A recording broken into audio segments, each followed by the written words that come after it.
Hello, everyone. Welcome to the Financial Information Channel. Today, we will talk about two topics from the book, Rich Dad, Poor Dad, written by Robert Kiyosaki, and the underlying ideas behind these topics. This video will be very beneficial in changing your financial perspective. We are sure of that. The first sentence we will focus on in the book is, doesn't it make sense to work for money? What is Robert Kiyosaki trying to say here? According to him, people who work for money are selling their time for a certain amount of dollars. And within this situation, people are slowly becoming enslaved. Robert Kiyosaki says that most people who work have debt, and you can hear them constantly saying these sentences. If I get a raise, I will pay off my debt. However, according to him, this never happens.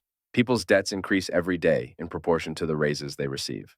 This situation is dragging working people into a dead end. Now let's add the tax part to the equation. The government directly taxes working people on their wages. However, companies are taxed on their earnings after deducting expenses. In this case, a person who owns a company pays much less tax than a working person relative to their earnings, because they can deduct their expenses from the tax. So, are we not going to work then? No, let's look at what Robert Kiyosaki said through a table. According to the author, a person can work. And in fact, they should work. However, a person who works more to focus on their own business as soon as possible will also be more beneficial to the company they currently work for, which is not their own business. This person should allocate their salary to buy active assets, and as soon as possible, they should be able to cover their expenses with the income from their active assets.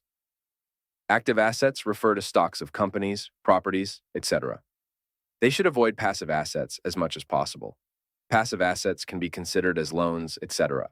If a person can cover their expenses with the income from their active assets, that person is wealthy.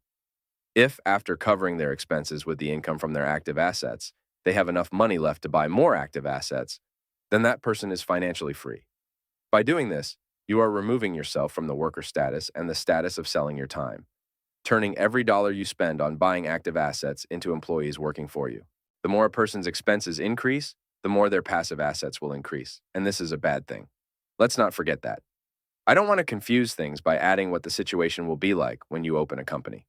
If you want a video about this, you can write in the comments. Now that we've answered that question, let's move on to another question. Is Robert Kiyosaki advocating that going to school is illogical? No. In fact, he says that he supports educational reform at one point in the book. According to him, schools have methods that are too old to meet today's needs. Going to school and learning a profession is definitely logical in his opinion, but what is important for a comfortable life is to increase our financial IQ. According to Robert Kiyosaki, if you are going to study, the most logical thing is to study at a business school, but of course, this will not be enough. In addition, you need to develop yourself in other areas. We won't go into more detail. We definitely recommend reading the book. What we have described here is only a response to two sentences in the book and the logic behind it. As the Financial Information Channel, we produce informative content every weekend in the fields of finance, economics, and investment, guided by science. Additionally, we regularly share content through our Instagram page. Follow us on both social media platforms because you won't want to miss any information. See you in our next video. Thank you for watching.